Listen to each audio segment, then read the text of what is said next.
Time traveller செய்திகள். முதலில் தலைப்புச் செய்திகள். ஜனாதிபதி தேர்தலில் சுயேட்சையாக போட்டியிடுவேன், சிவாஜிலிங்கம் அறிவிப்பு.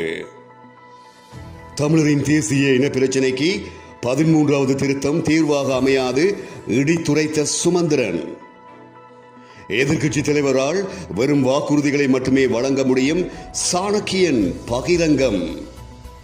வடக்கில் சீன நாட்டின் கடல் அட்டை பண்ணைகள் எங்கே உள்ளது, ஸ்ரீ ரங்கேஸ்வரன் சவால். 13வது திருத்த சட்ட விவகாரத்தில் சஜித் நழுவல், அமைச்சர் டக்ளஸ் தேவானந்தா சாடல். ரணில் விக்ரமசிங்க அவர்களால் ஜனாதிபதி